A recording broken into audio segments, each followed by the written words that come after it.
Disclaimer. This video, like all videos featured on this channel, is definitely intended for mature audiences. This video is likely to contain profane language. Content is inappropriate for minors. Video is not for kids. Welcome to the Dr. Greenthumb Show. Lord of mercy.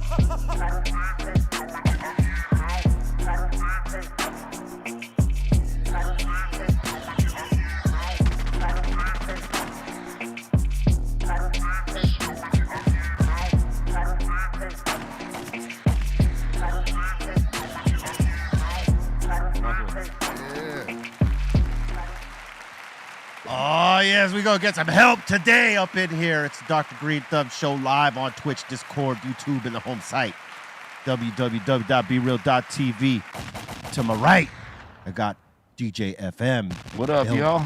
Happy Tuesday. We up in here. Yes. What up, Leezy? We got the legendary Psycho Leezy back in the building. Yeah. Back from touring and the road work. Bought you a little present too, man. You know. Oh shit! Exquisite for you, for the Godfather. You know we had to bring you the Godfather. That is an exquisite bottle, son. Pass that right there. Shit. Wow, let me. Whenever you La Familia. you drink the Familia, the tequila. Oh my God! Yeah. Yeah. And I also got the Japanese. So whatever you, which one? Right. Whatever I'll try that with you today. We're gonna save this for. We in Japan with it. Yeah. On bite. We got the Treehouse Crew, Bolton Blombo, Bra Bra, and the Dominator. Well, the Bra Bra's gone today. Prayers to his family who just suffered a loss today. But my two bros up here got the Treehouse in control. Yo, what up, B? We're just bicking back, being bull. Are you now? I'll be that. We have Steph Tone, the Strong, in the building. What's up, everybody? Happy Tuesday. Word up. And we got our special guest today up in here, Mozzy. Come on, man. Appreciate it. Appreciate it. You know how to pull up, come function with you. Man, Yes, it's been a minute. We've been trying to get you down here for a minute, man. It's good to have you in here finally, man. Good looking. Yeah. You've been pushing, though. You be doing a lot of work. Applying that press, having fun with it. Yeah. You know what I'm saying? You got to have that work ethic in today's game. Like back in the day, you could take some time off, right, and let it breathe and shit, and like, you know, then get back onto another project, and people would be, you know, excited about it. These days, it's like if you take too much time, it's like, oh, these motherfuckers are gone. Nah. Let's on to the next shit. For sure. I agree with you. That's why I just try to keep that pressure applied. You know, it's a lot of instant gratification. They want it right now. Right now, yeah. Right after the project out. Yeah. They want another one, back to back. And I just try to feed my core fan base. And like I said, I'm just having fun with it. It ain't no pressure. I enjoy what I do. They paying me for this shit. I dreamed of it, you know what I'm saying? Set myself and dreamed about this shit. So it's dope. It's a dope feeling. Yeah, man. You can't Love that. today in this like in the culture of what music is today, even outside of hip hop, you know what I'm saying?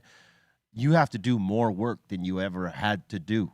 And it ain't just about making music, right? Making music is, the most important part for us, but it's all the other dynamics now that exist. Social media content. Yes, all that you got to be shit. posting that shit up. Like before the labels would do that shit for you. If they had this technology back in that time, they would have had a label person running your fucking accounts for you to make sure that you're staying on, plugging whatever, you know, whatever shit you got going on, you know what I'm saying? But these days, now it's all pretty much for, you know, you do for self. Unless you hire someone to do that for you. But it's a bunch of different facets in the game that you got to think about and like to keep it moving, because before there was one day they released music, which was the Tuesday, right? Then it got so flooded with artists after the technology boom and allowing people to be able to do this shit at home and not have to book a studio to be creative. Boom, that's the fucking second thing, right? And now you got so many artists coming out, you need an extra day. So now it goes for Tuesday and Friday. And now technology is even more a part of the game and so far advanced in comparison to when it started.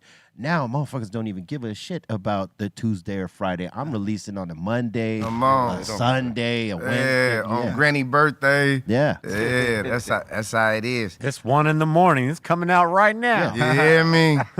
You know, because I think artists have been programmed to feel like they're losing ground if they ain't doing shit.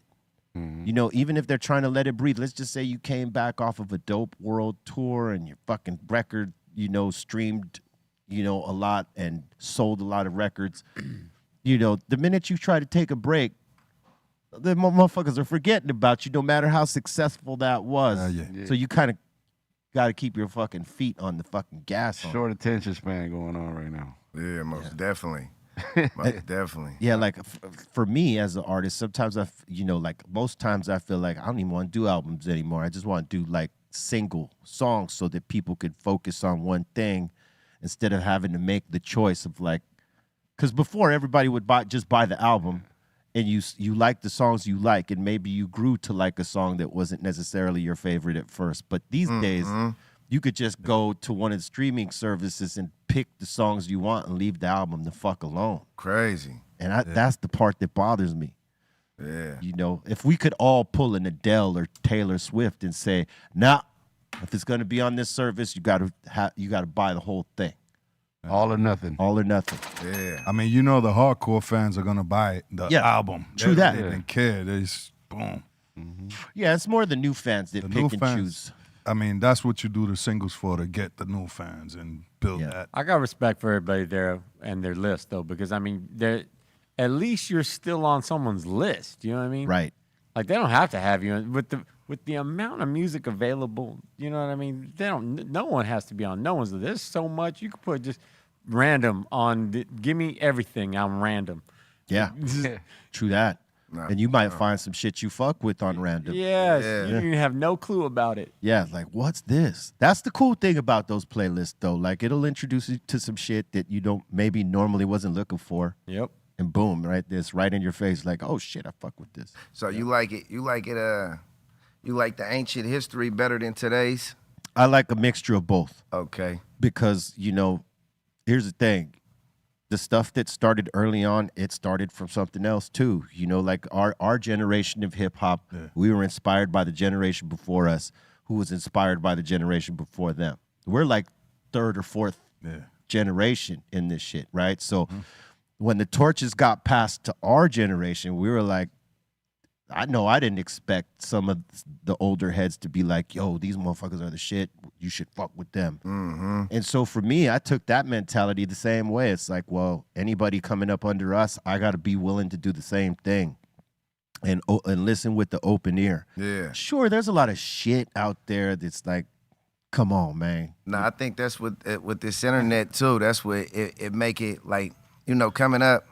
I ain't that old, but I'm like that, right? Yeah. So coming up, it was very selective. To be an entertainer or considered a rapper, it was standards to be uphill. Right. Today's is like you don't gotta uphold no standards. The craft is kind of like way watered down. Yeah. You know, and I feel like just with the lyricism alone, it's like. And you know, I come from an era where effort mattered. Right. You feel me? Right. It just feel like effort don't matter. But as you stated, I embrace it all. It's art in one way or another. Exactly. It still matters. Don't trip. It does. Yeah, It does. Because yeah. there are people that are still buying the quality shit because they like the quality shit. And, you know, the people that like that quality shit, they're actually the ones with jobs. So they will buy the shit. Come on. You know what I mean? I think, well, not I think. What I've seen is that the industry, the labels and whatnot, whether they're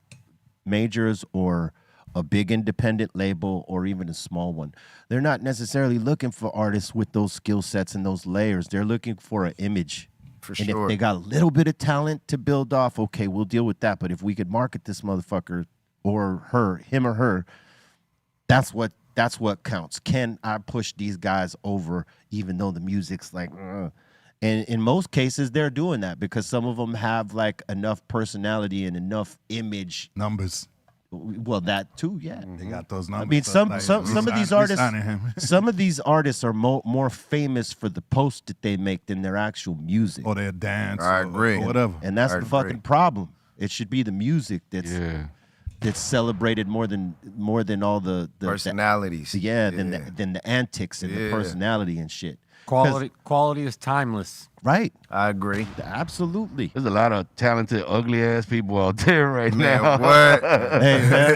Hey, JoJo from Jodeci was one of them. Sorry, Joe. Hey, But dog, for real. it's fucking sad, but it's true. Like I think music was better with and then having fucking image. It's supposed to go in through your ear anyway, so who gives a fuck what you Imagine look like? how many really talented artists that were better than a lot of motherfuckers that are out there right now could not get on It's just a dork and shit. because they didn't have the look. Yeah, exactly. Or the record Personality. companies didn't have a strategy to be able to place a person like that despite of their fucking looks. And what bothers me about that is that with R&B, they've been doing that forever since the 50s. Oh, They yeah. have a bunch of ugly motherfuckers singing Oh, lead yeah. and chicks throwing panties They at them didn't give and a going shit. nuts. Women didn't care. But as it relates to hip hop, Yeah. there's a fucking problem there. They don't know how to sell a person that maybe looks different and has a way different style. I mean, they're getting better at it, but that's the problem is that they've come to get better at that part than to field someone that's got, the image, the look, and the music. Yeah. For sure. At least in hip hop. I mean, it's a struggle. There's good shit out there though. I cannot front. There's some new artists out there that are doing some good shit. Yeah. But I mean, it's like in the 90s, there was dope shit and there was fucking shit that was whack too. That we all called on it, like that. Nah, this ain't it right here. It's been going on for years. But yeah, it's a cycle that happens. You got good music and shit that's trash. Shit music. Sometimes the good music is winning, and sometimes the trash music is winning, and it's just something that happens. We can't really stop it. We just got to deal with it. But fortunately, there's all these different playlists that if you don't like what they're rocking on the radio, you can go to one of these playlists and find the shit that you actually would listen to. And that's why a lot of these radio stations are in trouble because they don't know what the fuck their actual listeners are listening to. They're going all the playlists. All the people that used to listen to your shit are on Spotify, Pandora, and the rest, rocking the playlist. Y'all have lost touch with who is actually listening to you. So now the people that actually listen to you that don't want to hear your bullshit, they're tuning out as well. Yeah. And as soon as they get that locked, they might get some momentum back and realize who is actually listening to the station. But till they do that, man, it's the list got the lock right now. Most deaf. Yeah, that's how when I'm orchestrating my album or project, I go off of talent. I ain't going off of politics. He got this many. We need to get this future because this'll move the needle, etc. I just get in there and vibe with somebody, and if I actually function with the music, then it'll stick. Yeah. I'm not going off of namesake or Yeah. but it's I think that the game just got very political. True. It got very political. Yeah, too political, man. For sure. Too political and sometimes too sensitive. Like comedy and hip hop music, the sensitivity level has fucked it up a little bit, Man. right? And you still got guys that'll go out there and do their shit and not give a fuck. Hey, try and cancel me. I don't give a fuck. I'm gonna do me, right? Like Eminem, for instance. I was about to say. He didn't pull no fucking punches. He came out and said, well, if you're gonna cancel me, fuck y'all. For sure. Because this is art and this is my form of art and I ain't changing it. Yeah. And some comedians have done the same thing. Like, I know some of the shit I'm saying people are sensitive about today, but fuck it. It's funny and I'm going to rock it. Yeah. And, more often now I see that people are going back to that saying, you know what, fuck this sensitivity level. I'm going to do me no matter what. Yeah. And I think that shit is important because a part of art is expression. And the minute you start feeling like you got handcuffs on your expression, that's not art. Yep. You watering it down. Yeah. You can't watering worry it about down. the sensitive because the sensitive are sensitive. Right. They're gonna say something no matter what. You cannot worry about that. I mean, it's hip hop. Hip hop never been sensitive. It's from street music. You know? Yeah. It's supposed to be. You know, the thing you know? is that artists used to be like, well, I don't give a fuck what people think. I'm just going to do what I do. And if you like it, great. And if you don't, okay. Now, motherfuckers are like, I need people to like me. I can't, you know what I mean? I can't well, that ain't cross ours. these lines. That ain't us. But I'm saying Most deaf. that there are artists out there with this mentality because it's been programmed to them. Like, I need to be liked. This Instagram is the instant gratification, Yeah. right? Same as all these other platforms. I can go here and get this love right now, but then when they put their music out, they ain't receiving the same kind of love. Come on. People fear being canceled. Ours about freedom. Yeah, for sure. That part. I don't want to say shit that's gonna get me, in a twist or fuck up my algorithm or whatever it is. So being real sensitive. But you know what? The contradiction is that you have motherfuckers that are afraid to say something, and their shit ain't even gonna get played on radio. Yeah. Then you got the guys that are like blatantly saying stupid shit, and they're getting all the play on radio. And there's no problem with the stupid shit they say. And that's the contradiction of it. You know what I mean? They're sensitive for some things, but when it comes to like this other shit that you hear these days on a daily, it's like they'll excuse that all day. Man. And Something about eating groceries. yeah. You know what I'm saying? Like, nigga, that's what once more. You know what I'm saying? You going overboard with it, but I function with it though. I don't be tripping. Like you said, I'm one of them ones that I don't give a fuck. I'm gonna express myself. If I don't make it to that radio, or if I close a couple doors on myself, you know what I'm saying, behind what I'm discussing in my music, then so be it. But I got a core fan base that function with me, that love me, and they expecting that, from this brand. They expecting a nigga to do what he does, and so I don't be tripping off that shit. Yeah. No, and I think back in the days, radio play was like real important. It was. Like, today, it ain't. You could go around it and still get to the people. It's safe to say that happened at least 15, 20 years ago, where radio play stopped meaning what it used to mean. Like, you could get all the fucking rotation in the world, doesn't mean you're selling those units or selling tickets to that show. Well, because the only rotation that matters to radio is all the commercials. Right. True that. But I'm saying there have been some rappers, let's just say 10, 15 years back, they had radio hits. Like, you could go on any hip hop station and that shit was fucking on. And to a degree where you might be annoyed because you hear it so fucking much, right? And now you're repeating it. Yeah. And then Oh, you want Boys to Men? You got him. no, but shit. yeah, that story, right? But these rappers that were getting all this rotation, when you looked at their album sales, didn't line up. They were getting high ass fucking heavy rotation, but not People still didn't want it. They're trying to shove it down people's throats. People are still like, nah, I'm good. Yeah, and that's because of the way that the radio dealt with people. Like, okay, if Sony or let's just say Warner Brothers has a big ass record over here, but they got an artist out right now that they're trying to break.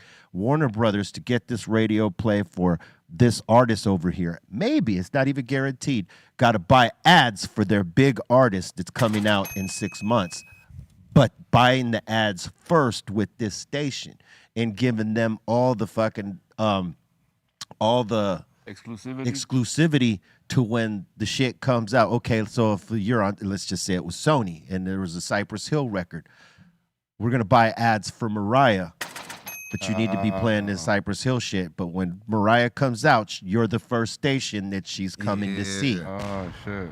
Political. And that's bigger for that station than Mariah to go to the other station and visit them first. It's all linked to something here or there, no matter what. It's politics and leverage. Yeah. They never leveraged Mariah against us because we were getting radio play regardless.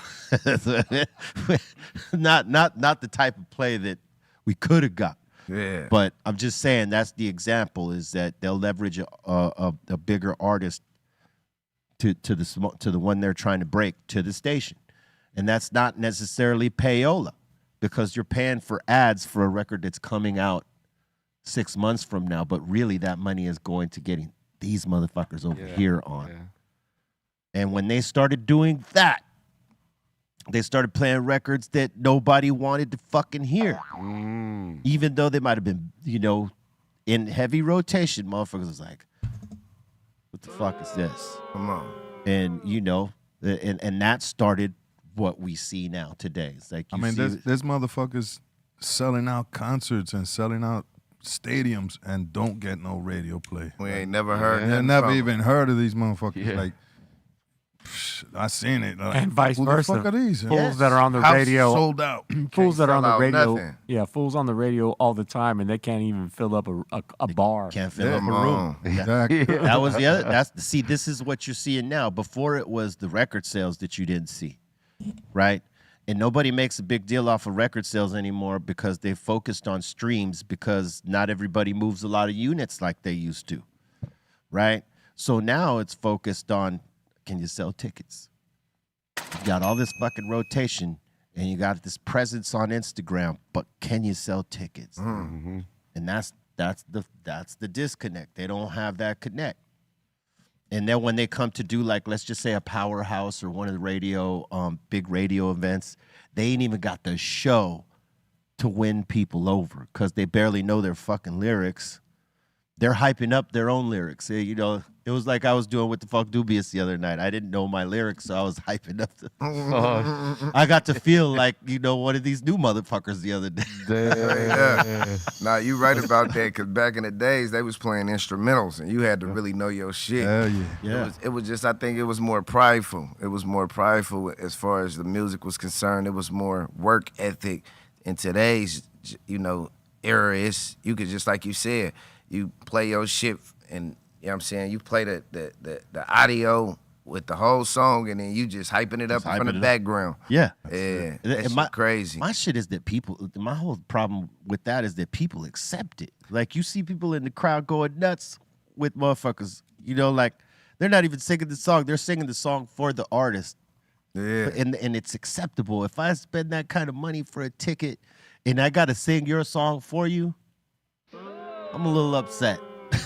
But that's just me. Yeah. I mean, I want to hear the artist be able to belt out the song. That's like, going to see like someone like, let's say, Beyonce, who could sing her ass off. We want to hear them vocals. We want to hear them vocals. And then, if she came out, which she never does, want to say that, because I've seen her 3 times, and every time she was singing her shit while dancing. There was no lip syncing. There was no extra vocals in there. She was doing that shit. That's dope. So when you pay for that Beyonce ticket, she's giving you that show. And she ain't gonna cheat you, you know what I'm saying? Where you go to maybe another show and another female might be lip syncing half this fucking set. Some of it she might sing, but other stuff there's supplemental vocals in there to help her get through the fucking song. And I mean, I get it. But, like, as an artist, you're supposed to be delivering that. Yeah, that's really I can't stand that shit, honestly. When I go to a show and I hear the same vocals in the background, it makes me think, like, can dude perform? Can he, like, what's his voice sound like for real? Like, hey, that's why there was this producer in Germany or somewhere out there, right? He was one of the ones with that produced Milli Vanilli. He would find people that were images that really couldn't sing and then put decent enough singers and other musicians around them to try to get it off.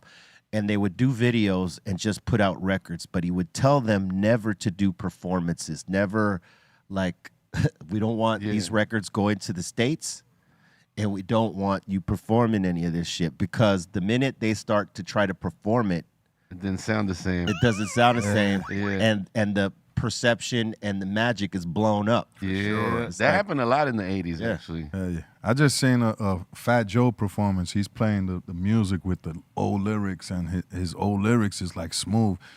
And he's yelling. He's like, yeah, like all this shit on top of each other. It don't sound right. Like, One or the other, man. One or the other. No, absolutely. And Joe's the homie. I love Joe. But I noticed that in the last couple of his shows is that like he did have track popping off. And like you said, when he recorded it this way. Like if you're gonna do that, try to match the vocal and try to be right there synced up, like boom, like killing it. You know? Yeah. I did a Nipsey Hussle show before, Banging Peace off the first and foremost. But I did a show for Nip. He had me come out and I had to memorize my verse because he had the band playing. Yeah. And it was like and I only had probably like 48 hours. Oof. But it was one of the hardest things in the world to accomplish. But when I pulled it off, I was like, that's dope. It felt great, right? People loved it. Dope. And people went nuts for that. Appreciate that. And it just kind of like fucked me up that he just performed 15, 12 songs in that way. You feel me? Like he knew all this shit, and that shit just like real artistry. I fuck with that. Because I think some of these guys ain't like trying to be real artists. They're going with that whole shit that the record companies have now programmed everybody to accept, which is an image and a personality over the skill and talent of an actual artist. Because when you're trying to be an artist, you definitely want to flex in front of other artists and to your crowd and showing like, yeah, I'm that motherfucker. I can come and blow up this spot like for real. Right? Whereas these guys ain't looking at it like that. This is like content for their fucking social media as opposed to I'm doing a real show right now and I'm getting a bag for this and I gotta make a great impression on these people. That mentality ain't there for some of these guys. Not all of them. Too much work for him. Too much work. That's what I like about Eminem. Like he got those complicated verses. He gives you that shit live. There ain't no fucking background. When you go see him, he's gonna do that shit in your face. But all that machine gun rap, makes a big difference for sure. Yeah, man. I mean, especially with hip hop, they the music community always held hip hop to a higher standard. So all the previous artists, 20 years ago or even less, maybe 15. A lot of those guys prided themselves. All of us prided ourselves in being able to like, okay, we made this album, but we got to be able to do this shit live too. Yeah. And to like you said, the way you felt when you knocked out that verse, you only had 48 hours to do it, but you got it in and you fucking hit a home run with it. There ain't no feeling like that when you pull something like that, because some of these songs are complicated. Especially the more up-tempo songs, and if you're flipping styles in there, flipping bars in there, it's hard to do. It's hard work. You got to be rehearsing all the time to get your breath pockets right and to be able to deliver it in the tone that's similar to the record. It takes work. And some of these guys just don't want to put the work in. They want the easy part. They want the fame, accolades, and bag. But they don't want to put in that work. And you could tell when you go see them at a show. And some of these guys get big fucking shows. And they go up there and they shit on stage, and people still fuck with it. It's like the no exception. Yeah, it ain't no standards in this shit. Yeah, I see motherfuckers on stage just running across the stage, say Back and 2 words, forth. to run and jump and do everything but rap. And leave with Everything but rap. And leave with a 50 ball. Yeah, leave with a bang. Yeah, Like, that shit is crazy. I want to say congratulations because you just popped off a new project, right? New group project, Brash Dummies. Brash Dummies, yep. I had to make sure, I incorporate my thugs, my gangland, give everybody a chance to shine. I'm excited about it. Can't wait to see what the fans, they reaction to it. Usually when you're doing a group project and you providing a platform for your people, right? You kind of accepting whatever they come with. Yeah. But this was kind of held at a different standard for me. And I've been slapping it. I'm in love with it, so appreciate you. Hell yeah. How long were you guys working on it for? We probably worked on it for like 3 months. This shit come real easy. Yeah. It just, I've been doing it for so long. It's like, it's naturals. You feel me? Was it because it was a group scenario? Was it easier for the creative process for you? Because sometimes as a solo artist, you know, you put everything on your back, shoulders. on your shoulders. Yeah. You know what I'm saying? Nah, for sure. That I think that you know, just being able to go in there and do a verse and a hook and calling a song completed. Now you fill in the blanks much easier. Yeah. Much easier. And everybody has ideas. That's the cool thing. No, like you when can you're feed off, when you feed off your people. That's the cool thing about being in a group, that everybody has an idea, whether it's good or bad. But at least someone has an idea to build off of, because even a bad idea could turn into a good one in a group scenario. Give it a chance. Yeah, I just told my partner. I said, you know, he was in there and he was getting kind of stuck on his verse, and I'm like, just let that shit flow. You know, it's a lot of times where I've been in there and I be hearing it before I get the tweak on it, like, you know what I'm saying, the actual song, before I get the experience it. I be in there and I be fumbling. I be like, fuck this song, man, switch the beat. But I was telling bruh, I'm like, just follow through with your jumper, and then, you know, we'll critique it on the back end. And I created a lot of dope songs, like some of the fans' favorite, off of just following through. Yeah, for sure. Follow through's everything, man. Most def. We're talking about being able to finish projects. A lot of fools like start off some shit and then they can't finish it, and it's just stuck on pause, and then you got some shit in the vault forever. But that's true what he said. Sometimes if you stuck, go to another song. Just take a little break from that shit. Just, you know. Yeah, let that shit flow. I feel like when I'm in there, if I'm trying too hard, if I'm forcing it, watch out. You know what I'm saying? This shit gotta flow. It just gotta come out naturally. Yeah, man. Like the freedom of your creativity, man. That's everything. And when you come to a pause point, that you need to let something breathe for a second and go to the next shit. Sometimes that's the best thing for you, because you could come back with a whole new mindset to that song that had you stuck. Yeah. Give your mind a break from that beat. Sometimes that beat is just killing you. Only one beat ever had me stuck in my fucking life, and I gave it up. You gave it up? Yeah, I gave it up. Fuck for sure. This motherfucker. Yeah, I was like, nah, like Muggs had given it to me. I could not come up with shit for it. Even it was banging. Then, you know, it went to Everlast. He knocked it out. It was House of Pain's Jump Around. I had that in my hands, and I could not do shit with it. And, you know, like after that beat, I told myself I would never get stumped again. I planted it in my fucking subconscious, like I'll never get stuck on something again, because I knew I missed out on a banger there. I mean, I perform it now with Cypress as a tribute to House of Pain, and I see just how dope this fucking song is.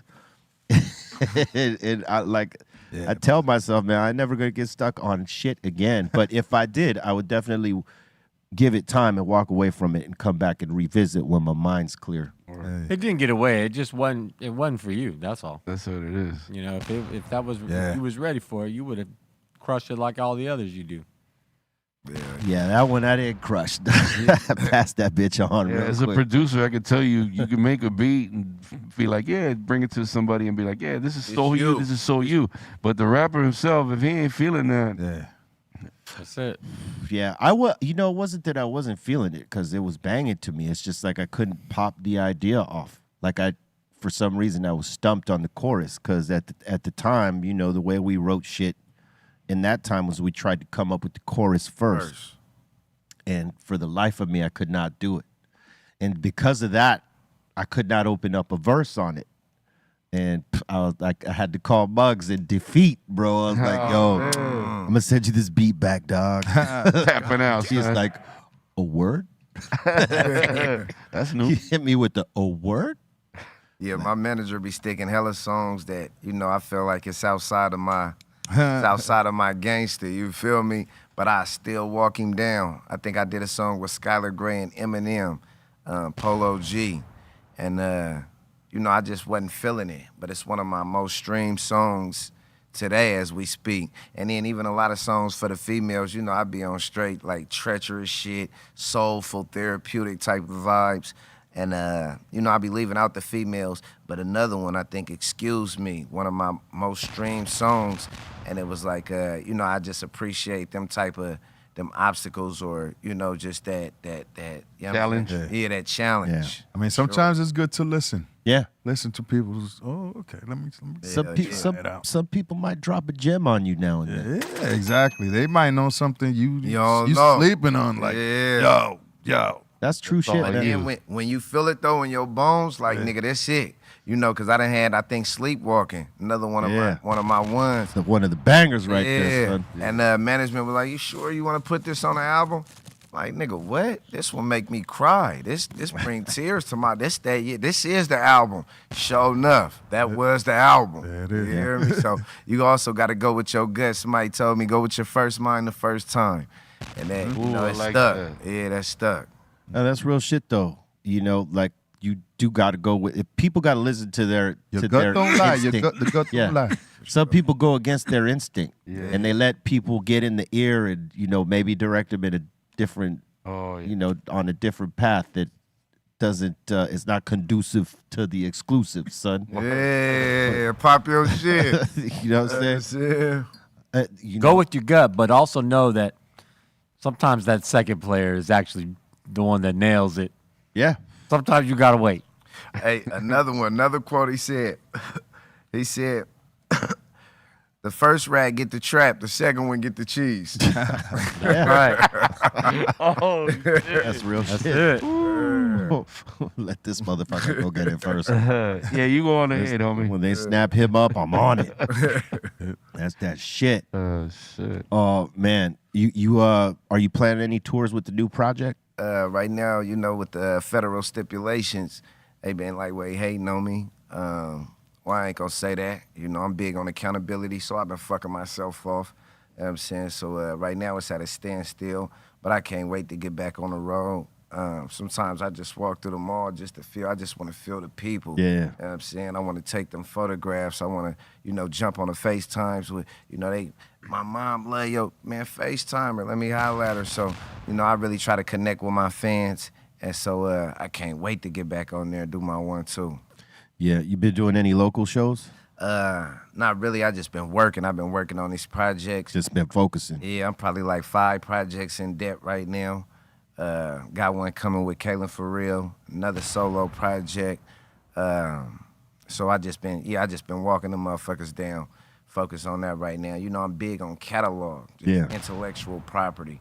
You feel me? Now that we got the opportunity to like own our music, you feel me? Like I'm just hella big on that. And before I transition into something else, I want to make sure that I these last 6-7 years that I leave a healthy catalog, just add to what I already got going on. So that's been my main focus. So while you're at home, you just been in the studio being creative. In the studio, cooking, motivating my youth. You know what I'm saying? Cook. This shit really, it should have panned out. And I be trying to tell them, like, you don't got to be a platinum artist to run up a crazy bag in this shit. You feel me? You could damn near, like, if your city function with you, I think that should have generated enough for you to, feel comfortable.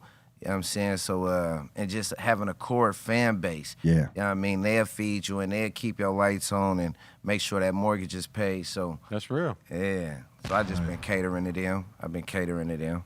Yeah, man. Yeah, you got to stay hungry in this game. That's hungry. Key. Stay hungry.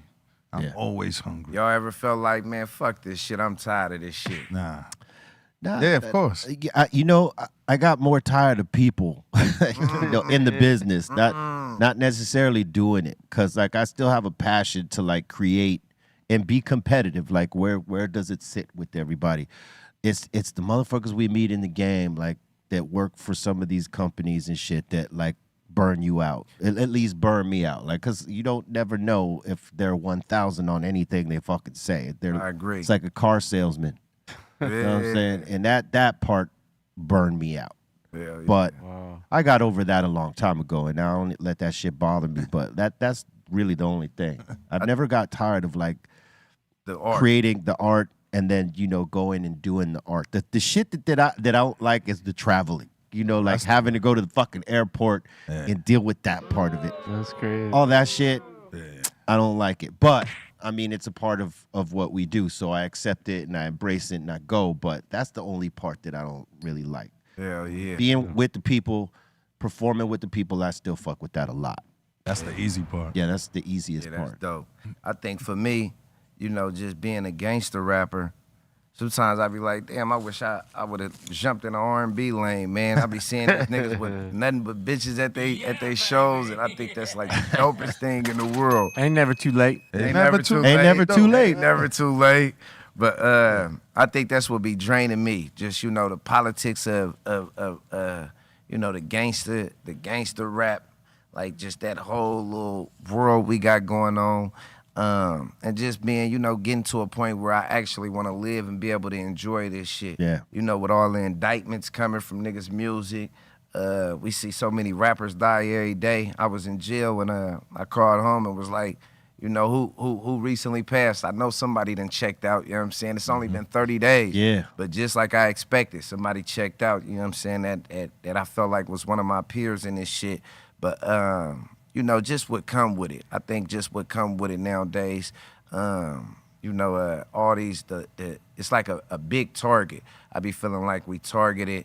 And I think that's what drained me the most out of this shit. It'd be like, I just want to go into a financial field where it's like almost like, you know, everybody fuck with each other. It ain't as political. Yeah. If you got something going on, if you know what I'm saying, doing real estate, and you know, I wanna do real estate, it's like you embrace me. Let me show you the ropes. This Right. what you know what I'm saying? But with this music shit, it's almost like super competitive to the point where, you know, they kind of like way scared to interact or function with you unless it benefits them. Right. Yeah.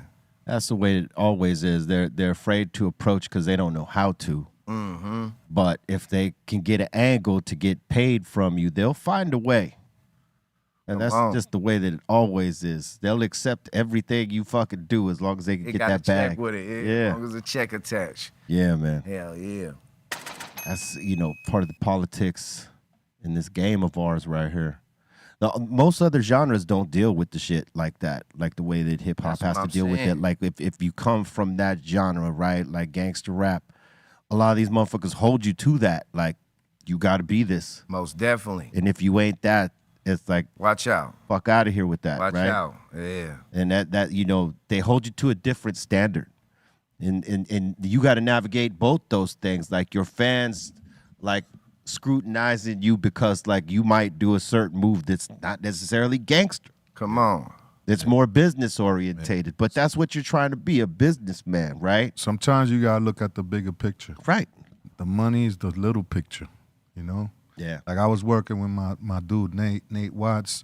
He had me on his project. After I got on it, he was like, how much do I owe you? I was like, you don't owe me nothing. Like, I just want to keep working. Let's keep working. Yeah. Man, listen. That's you know what I'm saying? Let's just keep working with each other. That's it. Yeah, my girl cussed me out the other day because I was functioning with an artist free of charge, and she looked her up and she like, man, she only got 200,000 views. Fuck is you doing? Girls Like, don't understand. Nah, they don't. That's what I'm trying to Yeah, express. they don't Explain to understand. her. I hear the same thing. I'm Come like, on. nah, don't worry about it. Yeah, it pay off on the back Yeah, end. She yeah. might blow past me. I done had a lot of that too. Yeah. Where I function with an artist before they pop. I'm saying me, and you know, they eventually blow past me, and now they pulling up to my show free of charge, or they pulling up to the video shoot and they ain't even asking for a stylist fee. You know what I'm saying? So they reciprocate the love. And I love, like, you know, it's very few artists that I function with in this shit on that type of level, but the few that I do, I love them for it. You feel me? It's just, yeah, that's to real. reciprocate the love is a dope thing to me. It's just farming, but on another level. It's farming. You know what I mean? Not every seed gonna grow that you plant. Come Right? on. But some will turn into some mighty fruit-bearing plants. That's right. It's called cultivation. Yep. And you got to put the time and efforts to grow something. You know what I'm Man, saying? that shit'll pay off on the back end. That's exactly right. A lot of people don't get that shit. Yeah, You know what I'm saying? They want to see it up front right there. Like you said, Immediately. instant gratification. I want to know, blah, blah, blah. Because they don't got faith in that long run play. Yeah. And I look at it like this. If you don't got faith in that long run play, I can't fuck with you because that means you don't got faith in yourself and maybe in what we're doing here. And that's a waste of fucking time and money on that shit. Hell yeah. You know, it's the confidence in what you're doing and the time you put into it and all that shit, man. That's everything. and then the love. Because, you know, when people see that you put that kind of shit into what you're doing, they fuck with you for that. It's like he or she ain't shortchanging us. You know what I'm saying?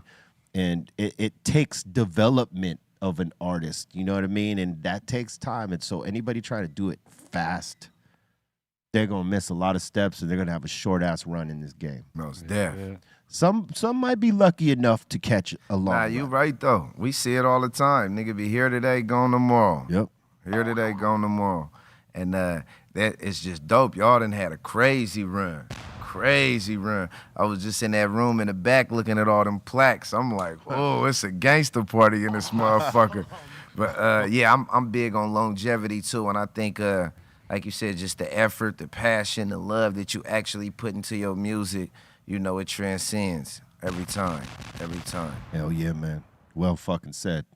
I know we got you for a limited time, so do we got any questions from the asylum? Yeah, we got a few up in here. Boss. We got Damon asking, Mozzy, what are some rappers you want to do a collab album with? Some of the rappers I want to do an album or collab with. It's crazy to say this, but like we was just talking about it, I'm trying to transition into the R&B world. Not necessarily me, but I want to, you know, like plant a couple seeds in that lane. And so I'm in love with Money Long right now. I love what she got going on. I still, you know, Erykah Badu at the top of my list. Yeah. You hear me? Yeah. I missed out on that DMX. I wanted that DMX feature. Let's talk about rappers. I think K-Dot, Bangin' Peace X, one of my favorite. I just said it in a song not too long ago that him and Pac raised me. They don't even know. Yeah. You feel me? He was a beast, man. Most deaf. But, you know, just to name a few, like I said, just I want to get in some of that R&B. You know, I'm very spiritual. Like I said, a lot of my music is therapeutic. And so I just want them criers. I want shit that it's timeless. Timeless. You could play it 10 years from now and be like, this is crazy.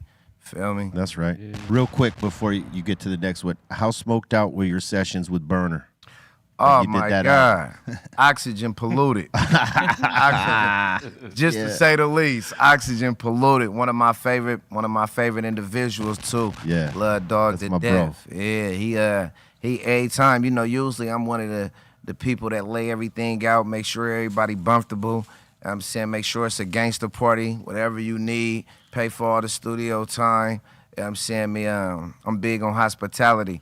But every time I go function with him, man, it's, you know, he jump in the driver's seat and let me parlay in the passenger. And he works, man. I say that. He like cook up. His work ethic ain't no joke. Salute to my man Burner, Burnzelli. All right. We got Boxer Callie in the super chat asking, can you ask Mozzy how was it working with Nipsey, and is there any unreleased tracks left behind from you guys? Nip Hustle, Bangin' Peace. When I first touched down in L.A., he was one of the first ones to reach out to me, Jay Stone. He locked it together. And he laid out the red carpet for me. Another individual, you know what I'm saying, let me just parlay in the passenger seat. Came to a studio. He introduced me to everybody, introduced everybody to me. We knocked out 2 tracks back to back.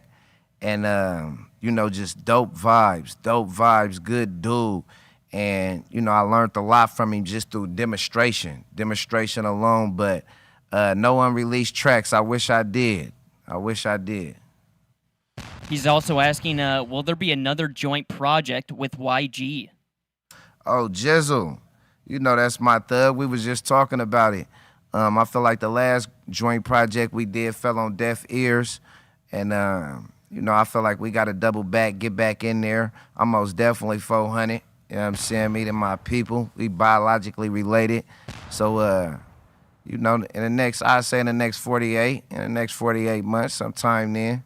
Hey, him and Game did a hell of a thing the other day, man, with that walk. Oh, yeah. Pumped it, you know what I'm saying? Reuniting they people. Yeah, that was good. I salute that, triple salute that. You know, some people, I'm saying, you know, just politically feel like, but I salute it. You know what I'm saying, man? Like I was stating earlier, we get to a point where we want to enjoy this shit, man. Yeah, that was peace right there. Yeah. We want to enjoy this shit. That's right. We got Stevie up in here saying Mozzy is fired. Got him on the daily. Much love all the way from Scotland. Okay, my people, function with you. Appreciate you like a motherfucker. That's what keep me activated, man. That's what, you know what I'm saying, fuel the tank.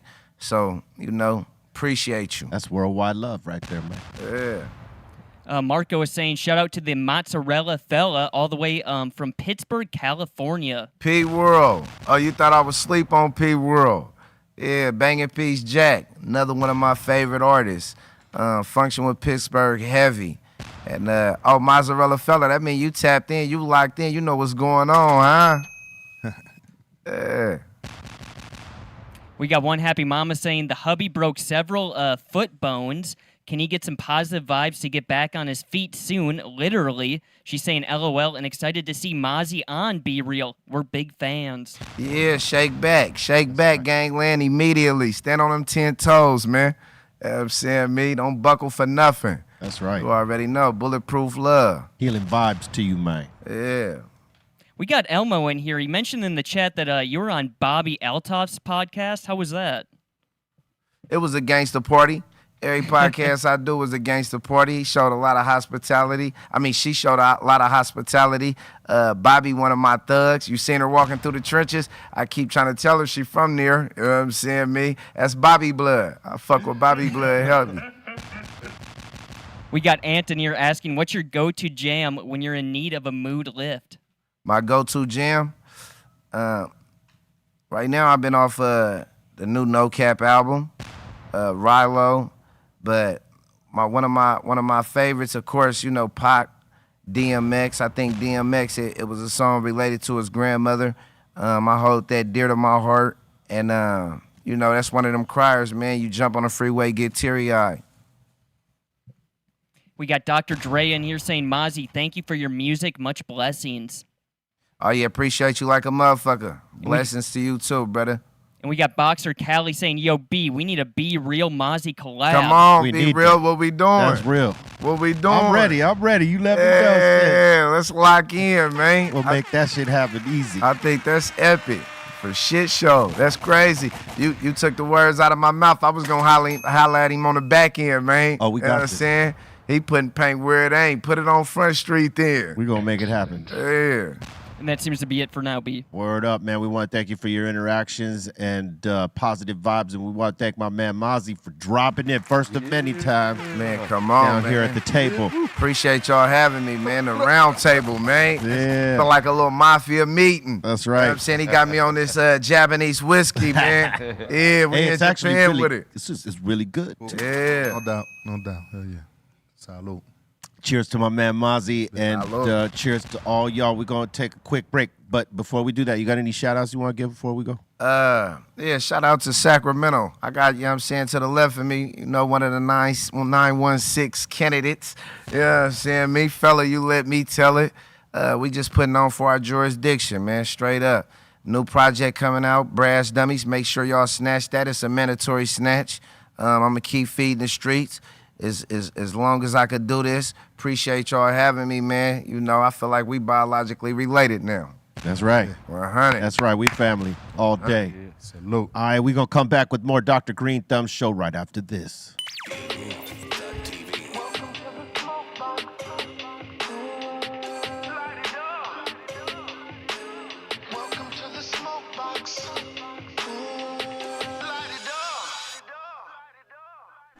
Welcome to another Smoke Box for Be Real TV. I'm Dr. Greenthumb with my homies in the fucking web, Coyotes for Hire. Yes, sir. You know what I'm Cracking, saying? man. Thanks for having us, my boy. Oh, man. Thanks for coming It's in. some legendary shit. It's an honor. It's a blessing. Thanks for having us, my dog. Yes, sir. Yeah, and, you know, just to let y'all know, we smoking some good on funky fill tip glass. You know, None of that plastic shit. none of that shit. Since we doing that, hold on, let me plug my shit in too, just so before we get the show started. Bust you it know out. what I'm saying? Like some shit I got my shit invested in, you feel me? What is it, dog? The 420 honeys, you know what I'm saying? It's a delivery service. So Yes. 420honeys.la on Instagram. Make sure you motherfucking hit us up and get your weed delivered right at your By a your pretty doorstep. girl. Yeah, by a pretty girl too. I like your concept. Boom, bang, bang, bang. 420 honeys. Hey, we smoking Dr. Greenthumb and we smoking 420 honeys to kick this hot box off. That's right. Hey, I want to say this. 2 things, right? Okay. I want to thank y'all for coming on the Dr. Greenthumb show when y'all did. Yeah. That was a fucking dope show. Thank you, Everybody loved it, loved y'all. And the second thing, thanks for the invite on the song. Because the fucking song, when y'all sent it to me, I was like, oh, hell yeah. I was like, I got this. And y'all flipped it too. Like your verses, ridiculous. And man, I just love y'all movement. Thank you, bro. Ever since the homie put me on to y'all, you know, I fucked with y'all heavy because you guys have that vibe where it's like, y'all don't give a fuck. Y'all are putting everything into the art and the vibe unapologetically. And y'all are doing it dope too. Thank you, bro. It's not just about like an image or popularity. Y'all bring a dope skill set to the shit, man. And I appreciate that. Means the world coming from you, bro. I know we keep saying that because it's fucking true. And that song, believe it or not, before you laced it, we were talking about potentially for the video you being like a shaman. Yeah, that's what's crazy. So then for you to start saying shamanistic, we're like manifesting shit is fucking real, bro. I'm telling you. The day we left from the fucking podcast, that first day, and you agreed to do the record, right? We were already pitching back and forth ideas and shit about the visual. And we're like, maybe we could have him like a shaman giving us the fucking herb or like you know what I'm saying? In the teepee. This motherfucker sends back the verse talking about I'm shamanistic, like take these herbs back from your doctor. And then like, we're like, bro, we really manifested this for the rap the way he rapped on that motherfucker, bro. It's a trip. Almost like down to the T to like what our concept was gonna be. So we're gonna picture the concept right here, right now.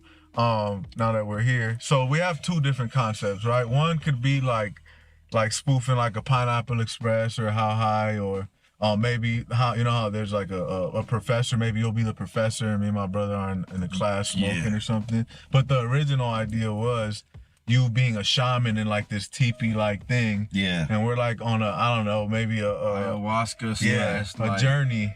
Whatever seed you give us, like red pill, blue pill type shit. You know what I'm saying? And it takes us there, right?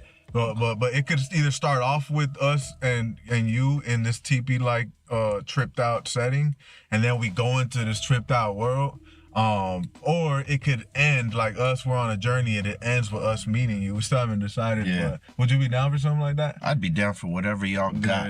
You know what? Because your videos, like, they're all so fucking dope. Like there's humor in it, but it's also a dope visual and shit. And I tried to write it so that you could imagine. Right, you painted that picture, bro. I listened to what y'all did and saw where the vibe was going. I said, you know what? I'm gonna do a verse where I'm like putting them on to some weed and they're looking at me crazy because I'm giving them a seed of it. Like, what the fuck are we gonna do with this seed type shit? You know what I mean? Because some of the shit you guys were saying, like, totally tied me into that shit. I was like, okay. Yeah, because the verses are fucking everywhere and shit. And the way you tied it in was exactly how we fucking visioned that shit. We were like, man, what if he was like a shaman in the teepee? And this motherfucker came and spit the exact same shit fucking we were talking Manifestation about. is real. Manifestation, absolutely. As long as you put in the work, you can't trick the work. Like, and the universe is what it's gonna do. It's gonna open up a little window like I wish I could right now. And then it's your fucking job to jump in it. You know, if you pay attention, the universe keeps opening up windows for you. You know what I'm saying? I'm excited though, man, about the song.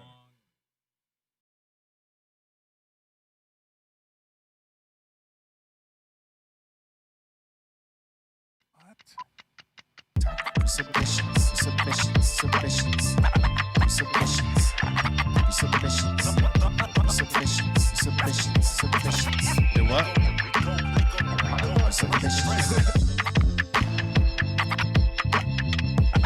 Hey, look.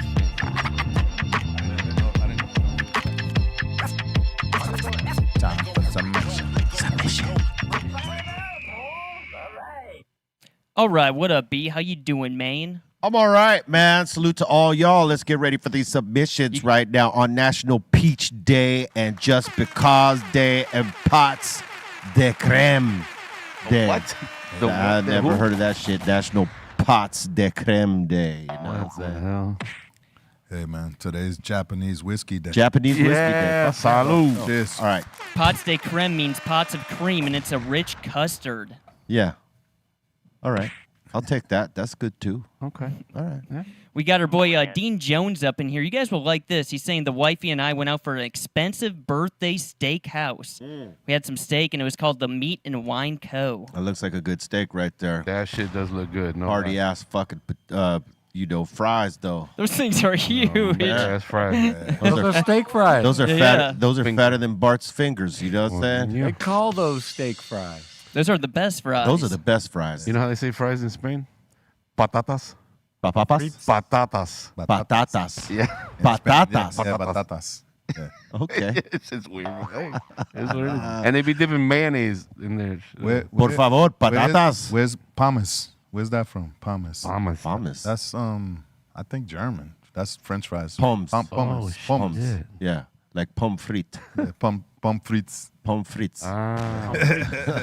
Yeah. I love pommes frites. Pommes frites. Pommes. All right. What do you guys think of this? Got some more steak. That steak's not moving me, but them fries look good. No? I'll tell you what, the steaks, it was probably delicious. It looks kind of generic, though, but it was probably delicious. Looks like Outback or some shit. Yeah, like Outback. It's like an Outback steak. It looks like it got no seasoning at all. Yeah. Like the grilling on it is You got fake it. too. Like it's just like they painted it on there. Yeah. I'm gonna make some steaks tonight. I'll send some pictures. Now those ribs look good though. Yeah. Yeah, the ribs look good. The ribs are ribs. Well, goddamn. What the hell is that? Some lamb chop or something. Uh-huh. Yeah. I'm good. What chicken wings? No. Dean's wife is like, damn, my husband took me to a cheap-ass steakhouse, the way you guys are talking. Oh damn. What's the name of that spot? He did not take you to a cheap steakhouse. He wants to know the name. It's called the Meat and Wine Company. You didn't even put no salt or no pepper on that or nothing. Now you know where not to go. Yeah, pretty much. I mean, maybe it was good. It just, maybe looked like it needed more. Ain't got no Lowry's on there. Maybe Dean just needs a new camera. Yeah, could be. Could be. Could be. All right. The Cushy Monster saying, caught a drink sale up in Michigan this past weekend. Picked up 11 drinks. He's saying, I like the THC drinks. Yeah, the THC drinks will do the job. 100 milligrams. Yeah, that'll. That's why when pretty strong. Sendog was coming here, like when he wanted to feel it fast, he would, drink a chichelada, which was 50 milligrams. 100 milligrams, he would have been faded right there. What?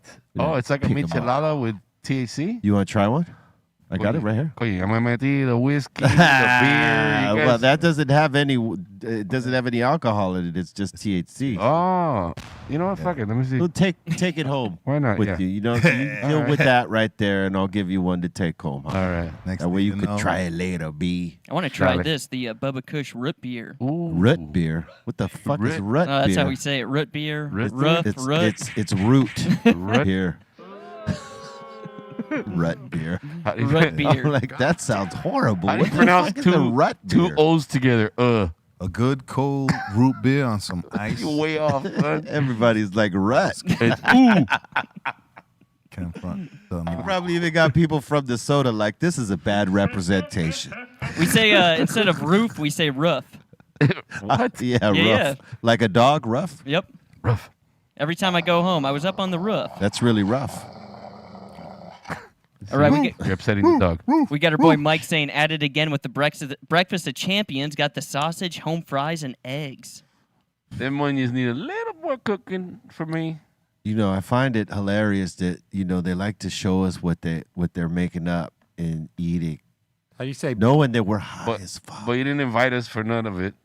You didn't. There's none of it here. Yeah, this is From like now on, we need a sample of whatever you send. this is the punishment part of doing this show right here. You know, this is like the actual punishment to us as stoners, because it's like something we like might look at it and we might say, I ain't fucking with that. But most of the time, Looks pretty. it's damn like good. on some delicious looking shit. You're right, right. We're at that point because we're like an hour in. Yeah, You know what I'm saying? How rude.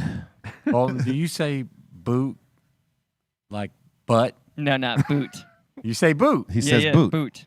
But you can't say root. You had to say rut. I don't know. Everyone where I grew up, everyone said rut. How do you Like say everyone butt? just says that. How you say butt? Boot. Y'all are crazy. Somebody knocking the front. Let's get to the rut of the problem. That's why I had to know. I was like, do you say butt? knocking That's Yeah, some throw nice. That's some nice butt. You walk up to your homeboy. That's a nice looking butt right there. He, Nice he butt. can't even say from the rooter to the tutor. He has to say from the rudder to the tutor. Nah, we don't do that. From the rudder to the tutter. Butter to the tutter. We don't do that. Okay, this next one, I saw this on the Minnesota Reddit page. So the Minnesota State Fair is going on right now, and they showed off deep fried ranch dressing at Hold the up. State Fair. Wait, what? Deep fried ranch How dressing. the hell? So you bite into that shit and it's It all is this deep. ranch. Okay, Cook- okay. I see what you're doing. Nah, you How crazy. they do it, I don't know, but that's Nah. crazy. Go where I'm baiting. Maybe someone who likes ranch or loves, not likes, loves ranch dressing. If it was stuffed with chicken, bang, ranch. Okay, Blue cheese That's or not- some shit. that's not horrible. That might cheese. taste But I mean, just blue cheese. Yeah. I mean, not blue cheese. Is it just no? It's not blue Ranch. cheese. It's ranch. ranch. Ranch. I mean, blue. that's like an empanada of ranch. Empanada of ranch. If you had a little bit of chicken in there, Yeah, a little meat. buffalo, or what? What style? Yeah, buffalo with the ranch. yeah. Come on, I'm not mad. kill it. How about you, Steftone? Would you try that or not? That's a big no. Yeah, That's like that's a making no for me. That's a Bobo fucking hot box That's like card challenge. We haven't played that in a minute. We got to play that. What is that? that's like making a mayonnaise. Oh yeah, What the hell's that other FM, what's you that haven't had sauce right there? FM, you haven't had a chance to play hot box with us, huh? Oh no. And it's not what you think when you hear hot box. It's a card game, Okay. and it's pretty fucked up All right. in a hilarious sort of way, I like it already. depending on your sense of humor. Okay. It's like, Cards Against Humanity. Have you ever heard that? Yeah. It's similar to that, but a stoner version. Ah. And we, as Cypress Hill, had input on this game here on certain things, not on everything, but on certain things. Okay. And it's a pretty hilarious game. Hell yeah. I want to try it. You should play it with 5 or 6 to 8 to 10 people because you got a whole lot of cards. Oh shit. Playing it with 2, 3 people, that's not the business. You want to play with a lot of people, and then you want to have a couple of drinks, maybe be smoking some weed. A lot of alcohol too. Yes, and it'll be fucking hilarious. Sometimes shit. borderline offensive. All right. But I can already hilarious. imagine. I can already imagine. I'm down. More fun with girls too. If you Hell got girls. Yeah, girls, you should have 1 or 2 females playing. Said 8 as people, well. so me and 7 females. That Yeah, sounds good to me. that That's sounds perfect. like a number for you there. That works. That deep fried ranch. Might be a part of the challenge. But I'm saying it has a dipping sauce. It's a sauce Is that it? goes into another It's the sauce. A for the sauce sauce? for a sauce. What is the other sauce? Oil. I didn't get that far down in the Reddit page. Wesson oil. you got that from the Reddit page, huh? That sounds about right. Like, what do you dip your sauce in? Sauce. Aceite. Aceite. That's amazing. Big shout out to Juicy Jules, Minnesota, saying this is accurate the way I talk. It's accurate. It's accurate. It's accurate. Shout out to Juicy Jules. Sure it is. We got Pon up in here showing off some Tex-Mex black bean quesadillas, and he's out in New Zealand. Yeah, I fucks with that. They don't make that in Tex I mean, that looks Or good. mix. or Mex. A little busy, but I would do them. Little messy. Australia, nonetheless, I would do them. Shit. Those look good. And they definitely don't throw a stack of pickles on it. Well, no. Cucumber. Those are cucumbers, but like, yeah, you're right on that. On either way, you just put those to the side if you want to have them. But I get what you did here. This is more for art. Little garnish. Putting up the cucumber garnishes. I can't front. When I was in Australia, I was walking around looking for a spot to eat, and I came across a few Mexicans. I was like, nah, I'm not even gonna do it to myself. A few Mexican spots out there. Yeah, I was like, nah. I come from the best Mexicans. Yeah, I don't want to even be turned down. Like, damn, I fucked up. You got raw. Here in Texas and New Mexico. Exactly. Got some great Mexican American food. Know what I'm saying? Cheers to that. All right. All right, so we got a little message from Trace. We got 5K Trace up in here. Oh, shit. What? 5K, what does that mean? Yeah, no, I ain't buying none of that. Yo, is Trace, is he streaking? Yeah, he's running and holding his phone. He's naked. I'm almost 60. What's your excuse? He's holding his balls right now. We're going streaking. He ran a block. Yeah. ass cheeks out. Wait, okay, when did he run this? Hold up, I'm going to just take I believe a look. this was yesterday. This was yesterday. Let me see Trace's output. In the Vegas heat? Yesterday.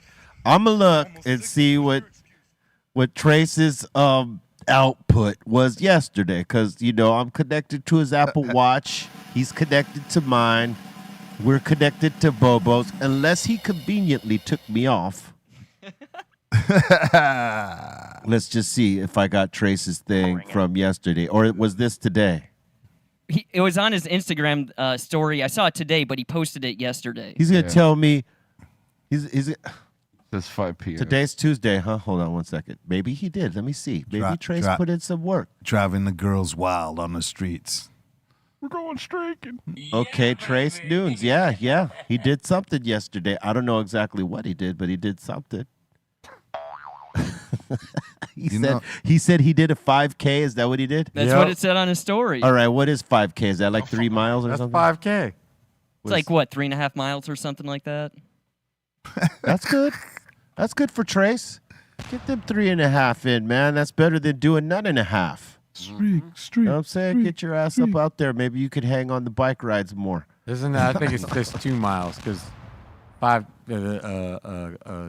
it's 2.5 kilometers per mile, right? 3.1 miles. A 5K run is 3.1 miles. Oh. I do that 4 times a week at least, but like I actually run 5. How about you just say miles? Yeah, I do 5. Every time I do my road work, it's 5 miles. Damn. Yeah. That's good. I don't fuck around because this shit doesn't get any easier at 54, especially at the BPMs our songs play at, meaning how fast these songs are and how frequent we play it, not take breaks. Yeah. Like, we don't take breaks, but maybe 1 or 2 talk breaks, maybe 3 to, like, engage with people. But a lot of the show is like, rah, rah, rah, rah, rah. Yeah. And you got to be able to keep up with that. Yeah. Even in that break, you're still up there talking and interacting and shit. You know, the other day I seen Chuck D make a post. He put it up. He's roller skating, and then he's like spitting his verses like, bass, how low can you go? Like he's like, what? Well, what people don't know, he's exercising at the lyrics and the busting vocals, the lyrics and the everything. You know, See, Chuck actually is a really dope roller skater. Like since like he was a kid. 70s. And so he could like do the backward thing. He could spin. He could do all the crazy shit. Like he could actually go to a skating rink and stun out on people. You know what I'm saying? Was that Chuck D? What? Yeah, that's Chuck D. He could do it. Salute to the mentor and the OG Chuck D. Big up. Roller skating was big with hip hop back in the days. You know, like I think as a kid I roller skated for a heartbeat. Like I could do it, but it wasn't the shit that I like to do. I like to get on bikes. I was always on bikes. Like as a kid, I used to kill the roller skates, and then like as an adult, I thought I was gonna jump on it and be like, oh, like back, yo. You had to relearn that shit. You know? I was like, yeah, like hold up. Did you try to get on the blades or the four? The four wheel. Yeah, but I thought I was just gonna get back on and start dancing and moving. And I was like, nah. I was like, yeah. Shit is like if you had stood on it like and never stopped, no, it wouldn't be a thing for you. because you'd have your balance. But as all a that. kid, as young, I used to be. Hey, same thing on the bikes, right? Like, so we ride a lot now. But when I was a kid and I rode with a pack of homies, I could do the jumps. I could do the fucking wheelies for a block, the whole shit. You know, like, I never rode a half pipe like Steph or anything like that. But, like, when you're a kid, you're fearless. So you try these things without even thinking about it, right? So, like, back then, I had my balance down. I could fucking hold that shit. These days, I don't even try it because, like, I don't have the same confidence, and I know I haven't done it since I was a kid. So, just in case. Yeah, I don't even fucking take the chance to try and do it. You know, I just ride, and I might do a little jump here or there, but, like, I don't do the shit I once did. If I had continuously done it, like, from that time to now, even with the career and all that stuff, I would probably be pretty proficient at confident. The shit. Hell yeah. Confident and not even thinking about it. Me too. But because it has to be second nature. It has to be something you're not even thinking about it, you're doing. You know what I mean? And that's like anything you do. If you do enough of it, the repetitive nature of it gets it to where this is just second nature to me. I could do whatever, like playing guitar for Steph Tone. Yeah. He don't got to think about it. He could just pick up any one of his guitars, tune it how he wants, play whatever. It's not even a thought because the repetitive nature of it. Yeah. And it's the same thing with if you were on a bike or a skateboard or skates or a turntable, or blades or turntables. That's right. Or a mic. That's right. The repetitive nature of it. Yeah. They say it takes 10,000 hours to master your craft. I mean, who knows if that's true, but practice definitely makes perfect. If I had stood on a bike, I would have been a bad motherfucker, but like I did it. So I just ride. Taking no chances. Taking no chances. I got to go on tour. Nah, I feel you. I used to surf on the fucking frame. I used to stand on that bitch. Think I do that shit with my fat ass now? Hell no. We'd be like, DJ FM of Succumb to a Wave. 100 pounds later. Yeah. All right. Hey, boxer. So what? Squeeze. I see that comment. Next. We got DJ DeLizard saying, been off the radar because of paternity, but came back for a great reason. Happy birthday to the best uncle in the world. Shout to Bobo. Saw him in the Tina recently. Yep. Uncle Bobo. Yeah. Happy birthday to Eric Big Drum Bobo. Today is his birthday. Happy birthday. He'll be in the house tomorrow. Bart is going to be bringing some brisket for Bobo. What? Shit. You got the bottle ready. Birthday brisket for Bobo. That's pretty dope right there, I see. And happy birthday to my son, Chris. His birthday was yesterday. Yeah, happy birthday. Happy birthday. Salud. E-Zone's older brother.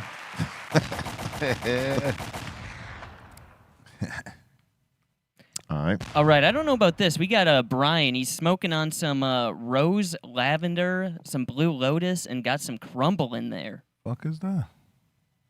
That's a joke right there. Shit look like roses. Smoking on some other herbs. Ow. But he put crumble in there. Yeah. That's that I chewed my dog's fucking leg off. The hell's going on there? That's that I don't got a lot of weed. Let me fill it up with garbage. Damn. You know, I started this show Winded Up because people are probably wondering why I was so winded up like the first half. It's because I had not smoked weed all morning up until this show started. Me too, actually. Like, and that's a first for me because usually I'm like at least 4 or 5 joints in before. No, I feel you. I feel you. Today I started from behind. I had a meeting that went long and I had to drive out to it. And so I was a little wound up. I can't front today. I waked and baked. Woke up early. I was just like, let me roll a fatty. I should have baked when I waked. Yeah, get ready. All right, we got let's see here. We got a Pinchy Gringo up in here. Pinche Gringo. Pinche Gringo. He's showing off some RSO. Finally on that RSO, B. RSO. Oh, hell no. Oh, yeah, that'll put you in orbit, son. That's that. Do you want to go to space, Ming? Nah. You want to go to space, Ming? It's probably been a minute, right, B, for you? For me, I don't know. It's been a couple months, yeah. You don't miss the cold floor? No, I miss the cold floor. Swimming? I miss swimming on the cold floor, bro. Think I might swim tonight. You told me that story. I was like, yo, I'm never taking that shit. Oh man. No, if you would have taken, if I had taken the smaller dose, I'd have been all right. But I decided to push the limits. All I want is like a big bottle of like 20 mil capsules. I can regulate that all day long. Yeah, that's easy. And you can it's like, no, I ain't there yet. I need a couple more. Pop, pop. Wow. Really, that's, you should be taking that much. It's just that we're extremists down here and we try to push the line. How strong is that pill? That's fucking strong. Like what? Like that'll put your ass out. Out for 2 days. Like you, because you got no tolerance level, you feel like you got a concussion. That'll put your ass out. Well, that's just how it starts. That's not how it finishes. Oh, no. What happens is you're going to go to sleep, and then you're going to wake up higher than you ever been. That's right. You ain't going to want to even get high. I hate that feeling. That You're already high. You're already high. You ain't going to, like, someone's going to try to pass you a joint. You're going to be like, oh. No, hell no. Edibles did that to me once. Yeah. Well, that's what that is. Well, that's what that is. It's even more direct. Because, like, with edibles, you're eating it with a food of some sort. This shit right here is straight milligram. You waking up in the morning with your eyes bloodshot. Blown out. Like your eyes are blown out. If I dream, I smoked a big ass blunt. Your eyes are all swollen. Your face is puffed. Like, that's the no joke right there, bro. Oh hell no. Yeah. I'm good. You leave me with my trees. I'm good. Think about it. Your body is getting high while you're sleeping. Yeah. When you wake up, but the good part is that it's healing too. That's good. That's a very good part. That's the part. You may wake up high as fuck, but it helped you. I know I woke up high as fuck a couple times, and it was not uncomfortable, but it also wasn't necessarily where I wanted to be that early in the morning. You know what I'm saying? I feel you. Fuck. Yeah, no. The treatment plan for RSO, though, like if you're like using it for medicine, like for cancer and stuff like that, is you're supposed to take your first 30 days building up to a gram. Yeah. And then small increments till you get there, yeah. Yeah, and then I think it's like another 45 days where you take a gram a day. Wow. Like, so the first month you just working, you're just taking grains of rice. Building your tolerance. Yeah, you're building up. You can't go in the whole way. You're going to get destroyed. But the thing is, you don't have to do that full gram in one shot. You could break it down like the way someone takes medication, like every 4 hours pop such and such, right? Do the same thing with that. Break them down into certain amount of milligrams that are easy for you to do to each one. Well, if you break them down like that. Even if you did that, though, that's like a 250 mil, like every 6 hours. You're going to be destroyed. Woo. Well, not if you build your tolerance up. Well, let me ask you something. When you on that RSO, do you light up also? You could, yeah. People do. People that build up the tolerance for that shit and now they just take it and they feel something, yeah, they smoke weed too. Heavy duty, man. But it takes a minute for you to get there. I mean, I could tell you, like, I did the 1,000 milligram, which is a gram, right, in one shot. We all know this because I've explained it several times, and it devastated me. Devastated. Devastated. Then I thought, maybe I got my tolerance up enough to, like, try it again on purpose. Ooh. Nope. It devastated me. No. Like, for me to be able to take that gram in one shot, I didn't need to take it in one shot. I could have fucking did it in the 250s like that or the 200s, whatever. Break them down to 200s or 250s and like knock them through the day. I could have did that, but I decided to challenge myself. Went for the hero dose. And that was not conducive to the exclusive, son. Next. All right, we got Midget Mike up in here. We got a little AI art action. Two big ass eyes. Yeah, that's crazy. Oh, that's dope. That's pretty crazy. Midget Mike, what up? He be sending me some crazy shit. I bet he does. We got our boy Young Stu up in here. He's showing off. He's saying, I've been listening to this on repeat for a while. Got the Psycho City Blocks. Psycho City Blocks. That's the song that set it off right there. Psycho Realm. Hell yeah. Psycho Realm. Always a banger on stage, man. Have you done any work with Jack? I did. I had him on my one of my first albums, single, it's like solo albums. Solo albums, yeah. I had an album before the one we dropped. It was called Psychotherapy. And I had him. Oh. Yeah, I had him, and I gotta hear that. Yeah, it's kind of funky. Yeah. Like as a rapper goes, like MC, who can write bars. He got badass bars.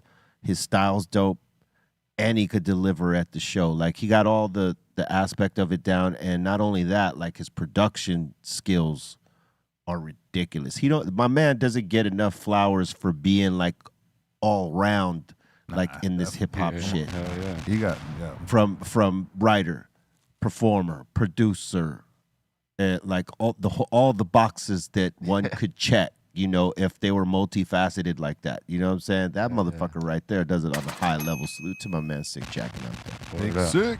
Yeah, shit's dope. Ralphie. We got our boy Pon all the way from New Zealand again, showing off some of my son Nesta's tattoos he's been doing in London. That's nice. Cool. Hell yeah. That's good work, man. Oh yeah, that's good work, man. Adrian. Yeah. Sly would be like, yo, good work. Good work. That's good work. Oh, keep swinging that bell. I can't concentrate. Yo, that's brisk, baby. That's right. He did do those commercials, right? My name's Roggy.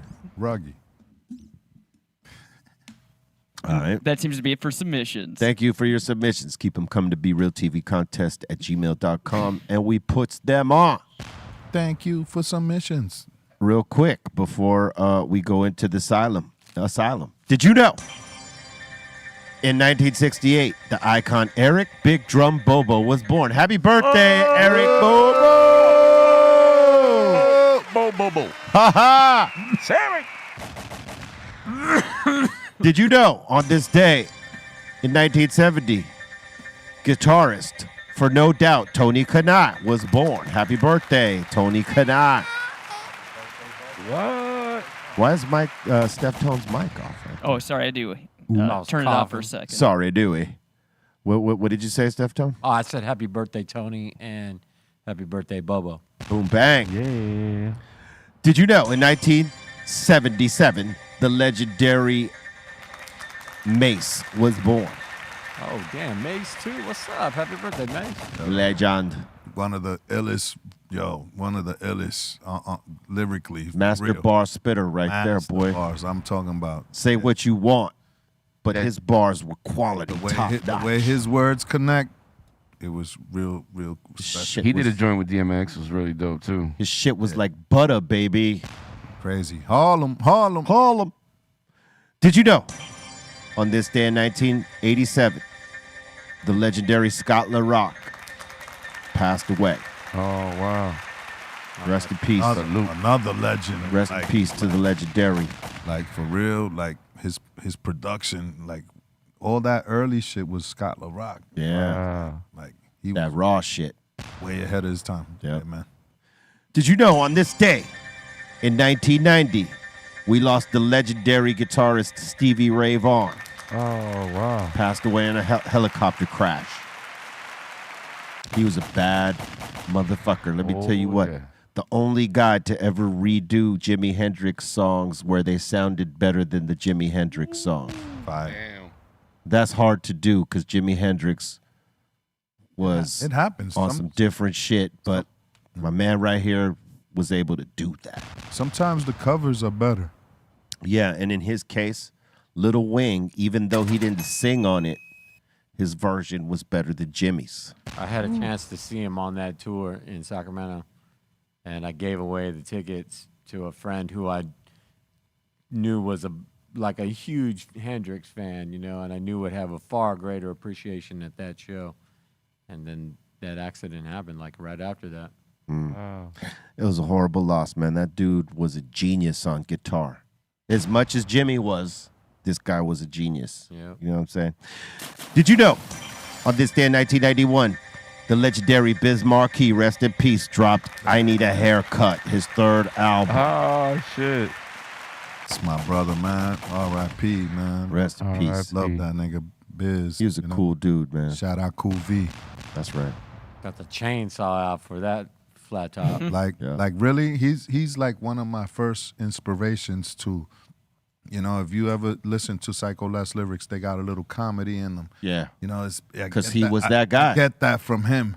You know, just being around him, and I was like, I always gotta incorporate humor into my rap. It just can't be dry and. You know, the thing is, him and the Fat Boys did that. Yeah. You know what I mean? The Fat Boys and my man Biz did that. They brought like the comedy element into hip hop. Love it. As well as having fucking slappers. Yeah, I mean, exactly. And you'll get a laugh, and you're gonna dance, and you just feel good. Yeah. And that was a Fresh Prince also. Yeah, Fresh Prince. Yep. Yeah. Definitely him too. And Jazzy Jeff. Did you know on this day in 1991, Pearl Jam dropped their debut album, 10. Ooh, yeah, that was a giant. Wow, they dropped the year we dropped. I thought they came out like before us, like years before us. What's the big song they sing? All of them. All of them. I mean, which one? There was I know, Je- but there what's was- the big one? There Like was the one- Jeremy. Okay. And like several Even others. Flow. Even Flow. Yeah, that Even was probably Flow. bigger than Jeremy. I think right? Jeremy was the one that broke, like, their, you know. Yeah, Jeremy broke it, but Even Flow. I mean, I can't remember which came out first, but they were both big ass songs. Yeah. Getting a lot of fucking run. Daughter. And it was off the same album anyway. You know what I mean? Like their debut album was ridiculous. Mhm. We broke it in the same year that they did. Crazy. That's why, like in the beginning, we had like a few shows with them. Alive. That was a big record. Alive, yeah, that was big Pearl too. Jam, 90s. Yep. Hey, yeah, fuck, they're 90 alumni. They're golden era. Golden I was era. saying the other day, you got a sick ass picture with homeboy. With Eddie Vedder. Yeah, he's got That record came out and just destroyed the 80s glam metal. Yeah, the glam metal was over when that shit came out, boy. That's when Them and Nirvana. Yeah, because Pearl Jam and Nirvana. Yeah, Pearl Jam came out with their record, and then Nirvana hit with their record. Soundgarden was hitting with theirs. What year did Nirvana drop? You know, the thing is, That though, was like Soundgarden 90s? shit sounded more metal. It didn't. Alice in Chains was blowing. Yeah, that up. was big right there, boy. Salute to Alice in Chains. Did you know, on this day in 1996, Outkast dropped AT-Aliens. Nice. Oh, yes. another classic. Yeah, that's a classic right there, boy. Big boy. And did you know, on this day in 1999, Rod Wave was born. Happy birthday, Rod Wave. Salute. All right. Remember that after this show is the mix show. We're going to pop off a mix. Leezy's back. I'm here. It's going to be real psycho. After this is the drunk show. Yep. The drunk makes. The Drunken Master Show. We're going to pop it off on Twitch and on Be Real TV too, right here on YouTube for those that are on YouTube that don't like going anywhere but YouTube. Be Real TV 2, Twitch. B_Real TV is the place for that, and the home site, www.bereal.tv. Come join us there. Let's open up the doors, and got a comment, question, shout out, suggestion. Let's go.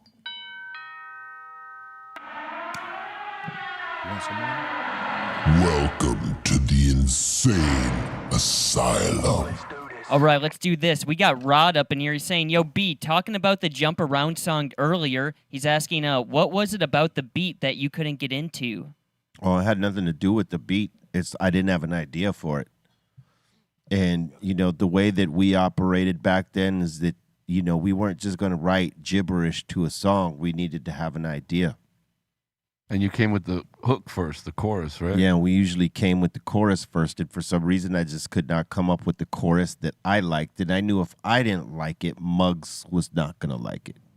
I had to fucking love it. You'd already been working with him long enough to know. Yeah, to know that if I was iffy about it, he'd know, and then it'd be like, that's all right. Yeah.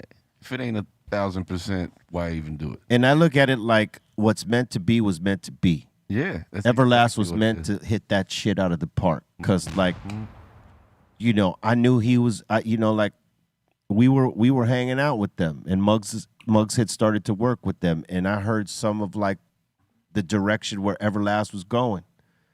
And I was like, man, he'll kill that shit. Hell yeah. And I said to Muggs, I said, man, I can't come up with nothing for it, man, but you should probably give it to Everlast. I think he got some shit for that. And he sure did. Hell yeah. I mean, think about it, man. The shit you guys did to Muggs tracks, even before that, yeah. Come on, nobody was ever gonna do that to those tracks. That's exactly right. So That's exactly fucking right. good, man. You good. No, I don't regret it because I look at it as what's meant to be is meant to be. But what I learned from it is not to get stuck. Yeah. Like be in a state of mind where you're open all the time. Can't force it. Yeah. That's what I always say. Yes, you can't. If you're forcing it, it's not. You know, Like there is no studio session that I'm gonna go into in this day and age right now and not be able to produce something, like get something out, something significant. I know how to dig it out of myself now, whereas back then. That's what I was gonna say. As a younger man, it's kind of harder to meditate and find yourself in that moment. Be especially if the project is for yourself. If the project was somebody else, I wouldn't even give a fuck. I'll just let's finish this shit, blah, blah, blah, whatever. But, Yeah. you know. But when it's for yourself, you wanna, you know. Yeah, I ain't never been stuck 100%. since then. Know what I mean? Word. Vinny G saying, much love to Cypress Hill, the whole Be Real TV crew, and Mozzy. Happy birthday to Bobo and much blessings, brother. He's saying, it's my birthday too. Smoking up, enjoying the show. Salute. Salute.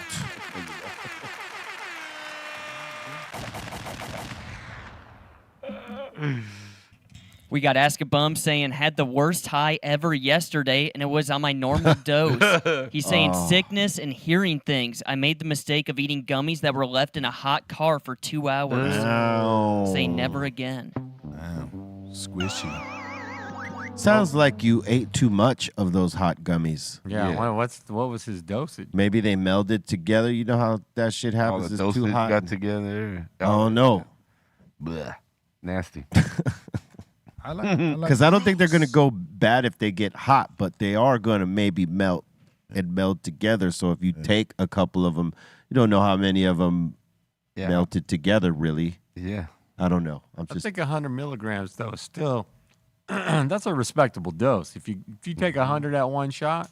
But if you're not used to taking that. No, that's what I'm saying. If you're not used to 100 is a respectable amount. You're gonna get straight up lit. Yeah. Yeah, 100. Yeah, no, you are gonna be lit. That is not wrong. 100, damn, that's a lot. Yeah. Tribe of Gypsies is saying, happy birthday to Fast Hands and to Be Real Son. Have a great one. Boom. Thank you. On his behalf. And RS70 is saying, Ayo Les, the bottle looks sick, and any stories from the tour? Man, you know, it was a successful tour. You know, shout out everybody in Australia. We ended up the tour in Bali. You know, we're doing business with some people out there, so they invited us and we rocked, and it was a great time, man. You know, shout out everybody, Australia. You got that shirt in Bali? This shirt? Nah, I had this shit already. Looks like when I tour, I don't take nice shirts like this. Yeah, no, you me know neither. what we doing? We about to get up and rock and get dirty and spill drinks and I don't want to fuck up my good shit on tour. So you don't see me dressed like this, and like I dress fly over here because we just the Dr. Greenthumb. Yeah, we're right here. You know, get fly, son. We got Send Josh in here saying, I often wonder why Tupac's Strictly album is often overlooked. It's likely his best overall album and never gets talked about. It was too positive. You think that's what it is? Yeah, absolutely. They were not trying to pump positivity at that point. They're pumping that bullshit. It's the same rule now. Hell yeah. Ain't no truth. Ain't no doing the right thing. None of that. Yeah. You know, oddly enough, when he starts talking that gangster shit, that's when they give him run. Yeah. When he's talking the positivity, they ain't giving him no run. And people are still fucking with him, but he's not in the position until he starts doing that more street shit, that gangster shit. I mean, just like they say, the old saying, sex sells, gangster sells, you know, like street shit sells. Well, you know why that sells is because it fills jail cells. Yeah. Well, you know. There's always a controversy of like, whether because if you have a bunch of kids looking up to your idols who, you know, their idols are saying, I live this type of fucking life that's on the edge, outlaw bandit style, but they're having a, you know, they're doing a legal business by being a artist or musicians. You know, a lot of people they try to emulate that, right? Like, I want what he has, so I'm going to do the shit he's talking about. Because if that's what got him or her there, I'm going to fuck with that. Yeah. And sometimes that fuck shit leads you right into the jail cell. Yeah. But you know what? You young cats, you're smarter than that. You're smart. You smart people. You know what it is. Crime pays real good until you go to jail. You know. Until you go to jail. Yeah. Word up. All right, we got Tribe of Gypsy saying, I got a syringe of RSO at a dispensary in New Mexico. I thought I was all badass and took it, woke up the next day and didn't know what happened to me. Sounds like me. In the chicken coop. Woke up butt rape. Oh, whoa. Ay. Ouch. That would be horrible. That could happen in a bad environment. Be careful out there. Yeah, I would say bum. Yeah, to say the least. And Tommy is saying, you can't front Milli Vanilli had dope break beats. Well, their beats, I mean, were dope. No doubt about it. You know, and that wasn't the problem. Is the fact that they put two dudes that had nothing to do with the fucking music on stage to pretend like they were the singer. Yeah, I think that wasn't even the problem. And then they lied to you. Girl, you know it's true. It wasn't even true. It's not Wasn't even true. It wasn't even true. You want to know the fucked up thing? Is this homie over here on the left, right? Yeah. In the purple, he could actually sing. Oh, shit. He just didn't sound like the singers that sung on the song. Try saying that 5 times. Yeah, he could actually sing. It's just that this guy right here, he was the producer, the white guy in the middle with the snazzy haircut. He's the one that wanted to make them the image. Yeah, the he face of the did group. this with another group that was like big in the disco lane. Yeah. That like the lead singer Was it Lime? He was a very like out there sort of dude. I can't remember what the Lime, maybe? I don't know if it was Lime. Could be. But he had 3 backup singers that were chicks, and he was like the guy that was out front. And he could not sing for shit. Oh, shit. You know what I mean? And so they were the first Milli Vanilli, right? And he realized it worked on them. And then he went to these 2 guys because they had a lot of style. They made up their own little style. Yeah. And he was like, oh, that'll be perfect on this music right here. All you got. But they actually could, could sing and rap. It's just they didn't sound like these guys over here. They did that with Martha Walsh, remember? Yeah. They used to call them studio groups. Yeah. Right. Studio groups. Studio musicians, straight up. Exactly. Yeah. They, I don't know if you remember Freeze. The old shit. group. Yeah. That was a studio group. That was like just a bunch of people in the studio. They got together and they made this hit. A-E-I-O. John Roca. Yeah. You want to know the funny part? Is that they probably could have got away with doing the singing and not sounding exactly, but getting close to. It was the rap part. Because the homie, the German guy, in the videos, it was him rapping, and he could not, that was the part that they could not replicate. He could not sound like dude who rapped the part in the song. He couldn't say, I'm just in love, girl. Yeah, he couldn't do any of Just that. in love, girl. But to the point, whoever produced the beats, they were pretty good beats. I think that's John Roca. He was fucking dope. Yeah. I'm saying props to him and Arthur Baker too. Is we already done watched all the shows, the Solid Goals, the American Bandstand, Tops of the Pops, Ed Sullivan, every one of these people. We watch every one of these artists all lip sync. Like it was nothing new. They did back then for sure. Soul Train did too. Yeah, we were just watching that shit. Soul Train only, I think, let one artist do their shit live. I think it was Stevie Wonder. all of them. No. I think it was James Brown or somebody like that. Shit. Everybody else had to lip sync because they didn't want anyone doing anything different and causing them an FCC violation. Let me ask you something. Did he suicide because of that? Who? The Milli Vanilli cat. He killed himself. Well, eventually when they had to give the Grammy back and all the shit, yeah, it was down the road. Yeah, that you know, that triggered. You think it was one of the triggers? It probably there was a lot of different factors, but like that's probably one of them. I mean, he got shamed, right? Yeah. In front of the world. Imagine how hard it would be to do anything after that. He can't go anywhere after that. I think he had to change his look. He had to take the that's fucked up. braids off. When I first moved here and I was living right there in Hollywood on Sunset, remember that spot right there? Yeah. One of them lived there. It was either Rob or Fabrice. I don't remember which one, but one of those dudes lived in that building. The producer knew that if they came to America, it would unravel. And what was worse was that not only did they come to America and their shit got a hit, but the tour manager, without telling anyone, submitted them for the Grammys. Wow. And when they submitted them for the Grammys, that was the beginning of the end for them because then people were like really looking at them. Then they got this tour with MTV that was like for, I don't know, 6-7 weeks or whatever. And in the middle of that tour is when that shit happened.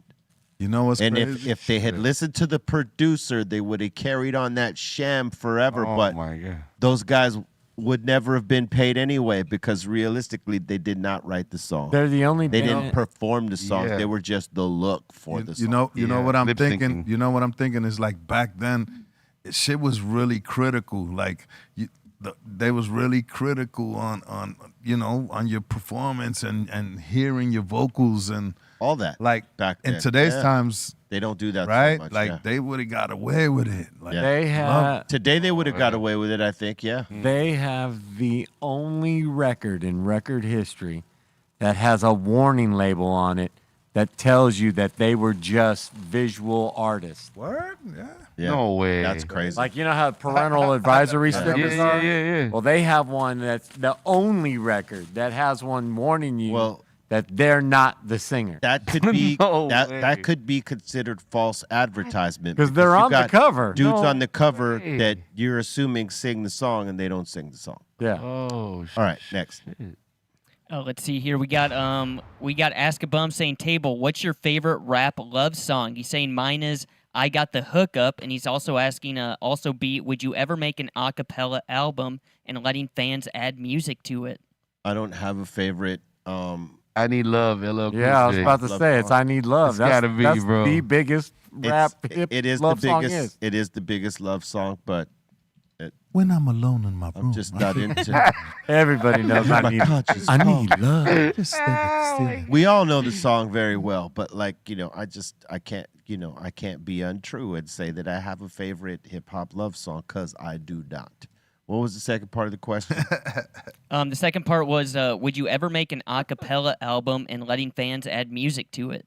I've never thought about it. You don't have But- to anymore. There's but- STEM programs Yeah, you now. got the STEM programs now. But back in the day, when you would make instrumentals to the album, they gave the group an option whether they wanted to make acapellas. And sometimes we did, sometimes we didn't.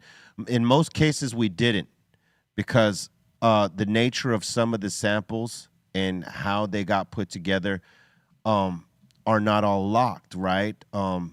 In this day and age, yes, most of them are locked by a metronome, right? Everybody programs a beat by a metronome. That means a steady beat that's in pocket at all times at the tempo. With some of the sampling back then, some of the samples of the players that played it back then, they weren't playing on time on a metronome. It was going in and out of the metronome, right? So some producers that really didn't give a fuck about that, they just somehow made it work. If you were to take some of our songs, for instance, you could put them on a song that's programmed at a certain beat, and you could see that it's the same beat as ours, but the vocals might drift because they're not all locked on the metronome. Some producers did that just because the song, sounded dope and they didn't want to chop it too much. I remember on the first album being there for the recording of the first Cypress Hill album. I remember Muggs scratching in certain tiny breaks. Yeah. And I was tripping out. He's like, wow, I was thinking no metronome. He just was like looping it by hand on a turntable. I was like, because sometimes you had to get it off how you got it off. So dope. Sometimes the natural feel is better. Yeah. Like, you turn off that metro shit. Just go with the, sometimes you're a little that off. little But swing. it's swinging. Yeah. Like it's that. Yes. character. Yes, Real it music gives, feel. it gives it that feel. That natural. But when it comes to remixing it and trying to put another beat on Yeah. the guy or girl producing the track has this challenge. Like, shit. There's a way to do it, though. This shit is drifting. How do I get this on and off? Gotcha. You know what I mean? Well, that's why they make Pro Tools and every other DAW. Yeah. Reason, But I'll tell you what, everything after, the after, 94, 95, everything is pretty much locked. Most producers had everything locked. It's all just before that where shit might still be drifting at that point. Yeah, you can erase the drift with the Pro Tools real fast. I mean, not physically, you have to do a little bit of work, but I mean, listen, by the end of the day, gone. Listen, and you could see this in waves. Like if you're mixing, and I'll say this real quick, like us that mix, we see the wave form, right? Yeah. And it might be on the same beat, right? Or the same tempo, I should say, right? Mm-hmm. But when they're moving, if one is drifting a little bit, you'll see that at here it was locked in. When it comes up into the revolution, the next revolution, it might be like this. The snares don't match anymore. Yeah, they don't match. Yep. And that's because one has drifted because one is locked in and the other is not. Yes. Or vice versa. Yeah. You just never know with old songs. But like in terms of hip hop songs, when you see that, most beats are locked in after a certain year. They're on the metronome, so they'll stay locked in. You could mix it with anything that's in that tempo that's locked in. Yeah. But when it's not and it's drifting at all, it's a fucking mess. It could say the same tempo, but it's gonna do this or that when it's rolling up. It'll be off. Yeah. That's the difference for those of y'all that don't know. When you read the waves, word up. You know what I mean? You could hear it out. You guys probably don't even look at the wave, but when I look at the wave, that's what I see. All right. We got PBS Kids in here saying I have some bourbon for y'all in Seattle. Seattle. And he's saying y'all going to either Metallica show in Seattle. I don't know. I know I think we head out there Friday, but I don't know what time we get there. So I'm not sure, man. We got Tommy in, or not Tommy. We got a Utah Hawk saying, Leezy, I am already 3 beers in prepping for Jelly Roll, so I don't have to buy $15 beers tonight. Oh boy. That's all good, man. You know how we do. It's Tuesday. Get it popping. Excellent. Hawk's gonna go see Jelly Roll. Jelly Roll. Yeah, you definitely gonna need a few beers for that. And bring that Sparky. Smoke. We got Zelda in here saying, usually I just smoke, but yeah, I wake up high sometimes when I take tinctures. Blood, you gonna wake up looking like a Jamaican. Red eyes, all tight. So tight. You know that feeling, B. Mm-hmm. Yes, I do. Oh, too much. I wouldn't recommend it. Bloodshot. And Ask a Bum is back again talking about the worst high ever he had yesterday, saying it was my normal dose, 40 milligrams. It usually doesn't get me high, just relaxed. So if it wasn't being left in a hot car, then what was it? So if it wasn't being left in a hot car, then what was it? I don't know what the fuck you said. Repeat that one time. It's just he doesn't have any apostrophes or there's like no commas or anything. Why that? He's saying it was my normal dose B, 40 milligrams. It usually don't even get me high. Just relax. So if it wasn't being left in a hot car, then what was it? I don't know. I can't tell you. I'm not a scientist. Sounds like a dry joke. I'm not that kind of doctor, man. Yeah, I just can't imagine that the temperature would affect the dosage. Like you'd still get the same amount. Maybe you absorbed it faster because it was warmer. See? We needed the professor. The professor. Probably melted together. El Profesor. He knows the answer. And the last one so far, we got El Boogie Baby saying, time to add DJ FM to the opening video. He's a regular co-host now. And nice to have Leezy back. We got to update it. Damn. It's got to be updated. Steph threw that in there once. Thank you very much. Thank you, brother. Appreciate it. And now somebody else. I haven't said a word, but I appreciate that. We're going to get it in, son. Yeah, why not? Shit, you're here. We got to shoot a new one. Word. Oh, my God. And that seems to be it. Word up. We want to thank everybody for your interactions, your vibes, and all this. And we want to thank Mozzy for coming in. Make sure you check out the new project. I believe it's called Brash Dummies. All right? Yeah. Go check it out. Represent, support, all the things. And much love to all y'all spending your day with us. FM, got any shout-outs?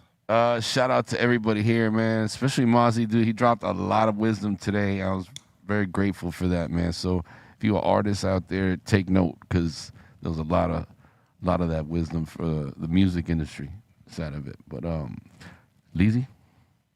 Shout out everybody on the chat, just hanging out with us, smoking out, drinking with us. Shout out Mozzy for coming through, the Dr. Greenthumb squad. You know how we putting it down. We putting the smack on the top of your head. And, if you on the IG, go to the psycholessshop.com. And also the website is thepsycholessshop.com. Shout the Insane Asylum. Shout to Ray Morning Shot Film. Shout to the Dominator. What's up, Steph Tone? Mm-hmm. Shout out Mark Sargent, Karen B, David Weiss, B, FM, Psycho Easy, Bolton, Ray Morning Shot Films, Taryn at Velvet Hammer, The Dominator, A-Tom, Pedro, Javi Lopez, Cali Blaze, E-Zone, all the Asylum, Twitch Horde, Discord Release. Y'all have a great week. See y'all on Friday. Salute to love. Swallow that.